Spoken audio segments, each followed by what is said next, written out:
I have already told you, if you don't know third form of verb, you don't even translate a single sentence of present perfect tense, past perfect tense as well as future perfect tense. I mean, अगर आपको verb का third form नहीं याद है तो आप present perfect tense, past perfect tense, साथ ही साथ फ्यूचर परफेक्ट टेंस का एक भी सेंटेंस नहीं बना सकते हैं। इसीलिए किसी भी परफेक्ट टेंस का अगर आप सेंटेंस बनाना चाहते हैं तो आपको वर्ब का थर्ड फॉर्म जरूर याद होना चाहिए। फिलहाल इस वीडियो में आपको बताने वाला हूँ पास्ट परफेक्ट टेंस आप कैसे बनाएंगे। तो चलिए वीडियो स्टार्ट करते हैं।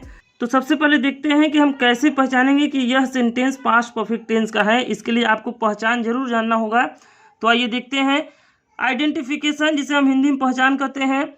तो ऐसे वाक्य जिसमें मुख्य क्रिया के साथ चुका था, चुकी थी, चुके थे, लिया था, दिया था, ली थी, दी थी इत्यादि का प्रयोग होता है।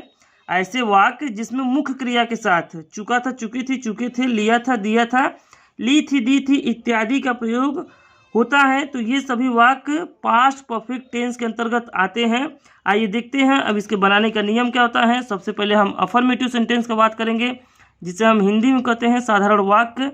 तो इसका स्ट्रक्चर है, सब्जेक्ट रहेगा, सब्जेक्ट के बाद आपका क्या लगेगा, हैड, हैड के बाद वर्ब का थर्ड फॉर्म। मैंने आपको पहले ही बताया है कि किसी भी परफेक्ट टेंस का अगर आप सेंटेंस बनाना चाहते हैं तो आपको वर्ब का थर्ड फॉर्म जरूर याद होना चाहिए। उसके बाद आपका ऑब्जेक्ट रहेगा, उसके बाद आपका एक्स्ट्रा वर्ड जो भी आएगा। आइए उदाहरण से हम समझने की कोशिश करते हैं।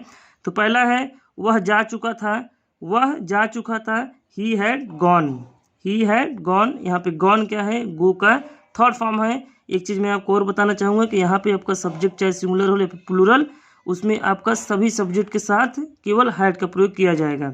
वे लोग अपना कार्य कर चुके थे, वे लोग अपना कार्य कर चुके थे, they had done their work, they had done their work. यहाँ पे डन क्या है, डू का थर्ड फॉर्म है। तो चलिए अब देखते हैं नेगेटिव सेंटेंस आप कैसे बनाएंगे पास्ट परफेक्ट टेंस का। तो नेगेटिव सेंटेंस जिसे हम हिंदी में कहते हैं नकारात्मक वाक्य, इसका स्ट्रक्चर क्या होगा, आपका सब्जेक्ट प्लस हैड रहेगा, उसके बाद आप नॉट लगाएंगे, हैड के बाद आप क्या लगाएंगे, नॉट, उसके बाद वर्ब का थर्ड फॉर्म प्लस ऑब्जेक्ट, उसके बाद आपका रहेगा एक्स्ट्रा वर्ड। आइए कुछ उदाहरण समझते हैं। उसने मुझे नहीं बुलाया था, उसने मुझे नहीं बुलाया था, he had not called me, he had not called me. Ram ने मुझे गाली नहीं दिया था, राम ने मुझे गाली नहीं दिया था, Ram had not abused me, Ram had not abused मी।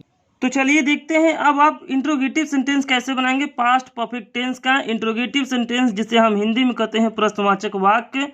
मैं आपको पहले ही बता चुका हूं कि प्रश्नवाचक वाक्य दो प्रकार से बनाया जाता है। पहला तरीका क्या होता है, जब आपका क्या शब्द प्रारंभ में लग कर आता है तब वो प्रश्नवाचक वाक्य बनाया जाता है। दूसरा क्या होता है, जब आपका कोई प्रश्नसूचक शब्द वाक्य के बीच में या फिर वाक्य के प्रारंभ में आता है तब वो प्रश्नवाचक वाक्य बनता है। तो हम पहले बात करेंगे टाइप एक कैसे बनाया जाता है, जब वाक्य आपका क्या शब्द से शुरू हो। तो इसका स्ट्रक्चर देखते हैं, हैड प्लस सब्जेक्ट, अगर आपका नॉट दिया रहेगा तो आप नॉट लगाएंगे, अन्यथा नॉट का प्रयोग नहीं करेंगे। उसके बाद वर्ब का थर्ड फॉर्म, फिर आपका ऑब्जेक्ट रहेगा, उसके बाद क्या रहेगा, एक्स्ट्रा वर्ड प्लस आपका क्वेश्चन मार्क उसमें ऐड करना पड़ेगा। आइए उदाहरण समझते हैं। क्या तुम लोग वहाँ गए थे, क्या तुम लोग वहाँ गए थे, had you gone there, had you gone there. क्या उसने तुम्हें नहीं पीटा था, क्या उसने तुम्हें नहीं पीटा था। यहाँ पे नहीं शब्द आया है, मैं आपको पहले ही बताया हूँ अगर नॉट आता है तो आप नॉट सब्जेक्ट के बाद लगाएंगे, अगर नॉट नहीं आता है तो नॉट नहीं लगाएंगे। तो क्या उसने तुम्हें नहीं पीटा था, had he not beaten you, had he not beaten you. तो चलिए देखते हैं टाइप बी आपका कैसे बनता है प्रश्नवाचक वाक्य पास्ट परफेक्ट टेंस का। तो इसका स्ट्रक्चर होगा क्वेश्चन वर्ड। मैं आपको पहले ही बता दिया हूँ कि इस प्रकार के सेंटेंस में आपका प्रश्नसूचक शब्द या तो बीच में आएगा या फिर स्टार्टिंग में आएगा, मतलब प्रारंभ में आएगा। तो क्वेश्चन वर्ड पहले आप लगाएंगे जो आपके वाक्य में आएगा, उसके बाद आप हैड लगाएंगे, उसके बाद आप सब्जेक्ट लगाएंगे, सब्जेक्ट के बाद आपका नॉट जो यहाँ पे दिख रहे हैं वो ऑप्शनल होगा, उसके बाद वर्ब का थर्ड फॉर्म, फिर आप ऑब्जेक्ट लगाएंगे, उसके बाद आपका क्या रहेगा, extra word plus question mark. आइए उदाहरण समझते हैं। वे लोग कहाँ गए थे, वे लोग कहाँ गए थे, वेयर, यहाँ पे देख सकते हैं वेयर क्या है, एक प्रश्नसूचक शब्द है, जो कि ये दूसरा तरीका है आपका प्रश्नवाचक वाक्य बनाने का। Where had they gone, where had they gone. तुमने अपना काम कब खत्म कर दिया था, when had you finished your work, when had you finished your work. क्या राम ने तुम्हारे भाई को नहीं पीटा था, क्या राम ने तुम्हारे भाई को नहीं पीटा था, यहाँ पे नहीं शब्द आया है, मैं आपको पहले ही बताया। अगर नहीं आता है तो आप उसको सेंटेंस में लगाएंगे, अगर नहीं आता है तो आप नहीं लगाएंगे। Had Ram not beaten your brother, had Ram not beaten your brother. आप लोगों ने उसे क्यों नहीं बुलाया था, आप लोगों ने उसे क्यों नहीं बुलाया था।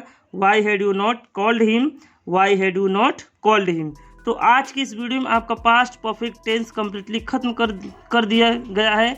और अभी भी अगर आपका कोई भी प्रश्न है तो आप कमेंट में ज़रूर पूछिएगा, मैं उसका रिप्लाई ज़रूर दूंगा। और मुझे उम्मीद है कि इस वीडियो से आपको कुछ ना कुछ नया सीखने को ज़रूर मिला होगा। इसी के साथ मैं इस वीडियो को एंड करता हूं, लेकिन मैं आपको एक चीज़ और बताना चाहूँगा। अभी मैं पास्ट परफेक्ट टेंस पर एक और वीडियो लाने वाला हूं, जिसमें आपको बहुत ही स्टैंडर्ड टाइप के प्रश्न करवाने वाला हूं। अगर आप उन वीडियोज़ को देखना चाहते हैं तो आप मेरे चैनल को सब्सक्राइब कर सकते हैं। और अगर आपको ये वीडियो अच्छा लगा है तो आप इसे अपने दोस्तों के साथ शेयर कर सकते हैं। मिलता हूँ एक नए वीडियो में। Till then take care and good bye.